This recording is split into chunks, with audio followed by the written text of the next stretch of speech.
So, Jake, first off, what's on this tape and why is it seen as so critical a piece of evidence for the special counsel? So CNN reporters Paula Reed, Caitlin Polance, and Caitlin Collins broke this story. And what it is an audio tape that the special counsel, Jack Smith, has from July 2021. Ex-President Trump, former President Trump, at Bedminster, his resort in New Jersey, meeting with some individuals that are writing an autobiography of his former Chief of Staff, Mark Meadows. Now, on the tape, we are told Donald Trump is pushing back on an article in which Mark Milley, the chairman of the Joint Chiefs of Staff, is described as keeping Trump from attacking Iran. And Trump is angry about this and basically holds up a document, and we hear the rustling of papers. We're not sure if it's actually the document in question, but he refers to a classified document that would disprove all of this, but he says he can't share it because it's classified. Now, why this is significant is because that would seem to suggest that Donald Trump knew that just because he brought documents with him from the White House to any one of his resorts didn't automatically declassify them, and that he didn't have the ability to declassify them just by thinking about them, as he claimed on Fox. And it seems to contradict what he has said about this publicly as well, including to our own Caitlin Collins at the town hall a few weeks ago. Let's roll that tape. You have the Presidential Records Act. I was there, and I took what I took, and it gets declassified. Did you ever show those classified documents to anyone? Not really. I would have the right to. By the way, they were declassified What do you mean, not really? after. Not that I can think of. Let me just tell you, I have the absolute right to do whatever I want with them.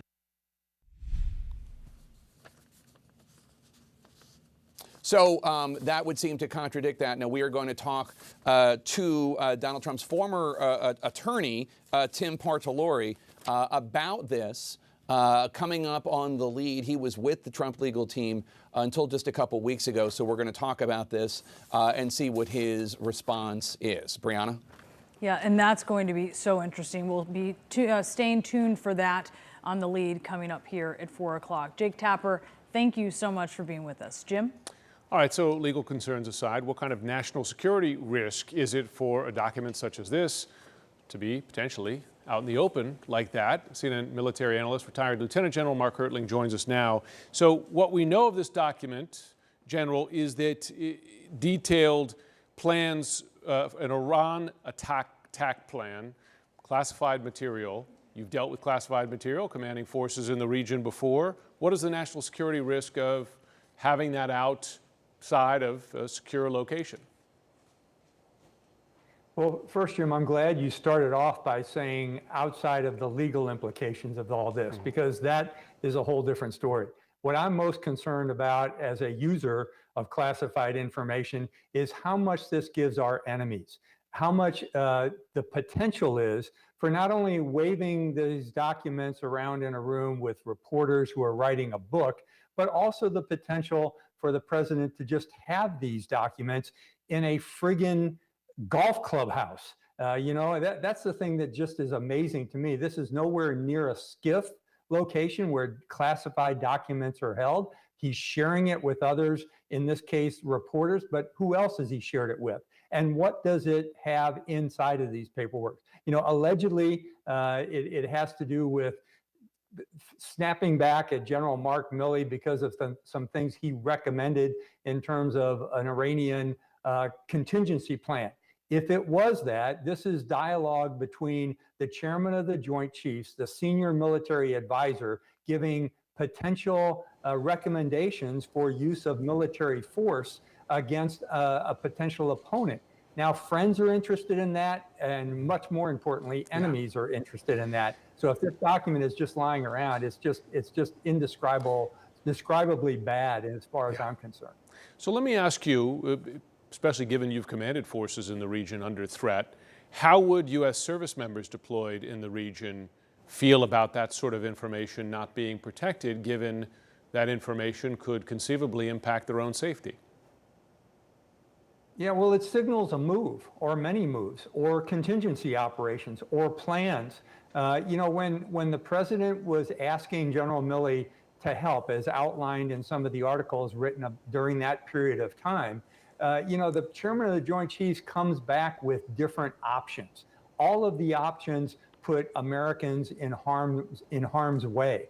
So if you're a member of a military organization and you know your commander-in-chief possibly has information that he's not securing, it's just very dangerous for the military operations. It's not something that we've ever experienced before in terms of a commander-in-chief giving away the kind of potential contingencies or options that he has to actually deploy troops in different areas.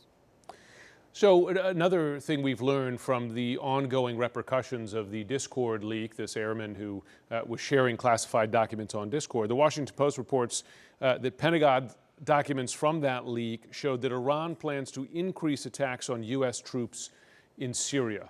I wonder, because we've been watching the position of Iran in the region change. We've even had some of our allies reestablishing diplomatic connections with Iran. What is the state of the U.S.-Iranian relationship there, and has the chances of a direct confrontation increased given a revelation such as this? I think what we're talking about here in this case with the Washington Post article and the potential leaks through the Texera accounts is not just an engagement with Iran directly, but with the paramilitary units that they use in various regions, in this case, Syria.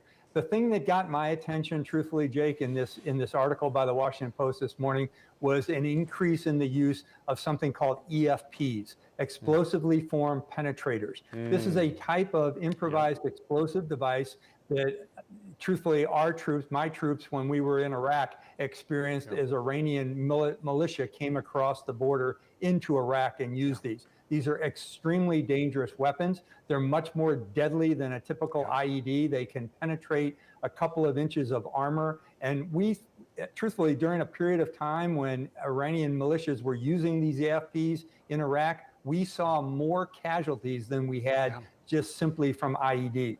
So the fact that they could be using them in Syria and using them against the Kurds is, and against the type of equipment the U.S. and Kurdish partners have in that area is extremely dangerous. I believe the U.S. put the number of more than 600 dead blamed on exactly those devices, those IEDs in Iraq. Just quickly, can the MRAPs, those vehicles, can they withstand a blast from an EFP?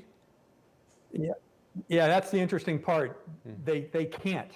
In some cases they can, Jim, but truthfully the MRAPs were designed to take blasts from below as a typical IED and deflect the blast. What the EFP does is it forms a penetration of molten copper or lead that can pierce the IEDs and then rumble around inside. It's a very dangerous thing, and it can penetrate any armor. In fact, I've seen it penetrate parts of M1 tanks as well. Wow, goodness. Deadly indeed. General Hertling, always good to have you on. Thanks so much.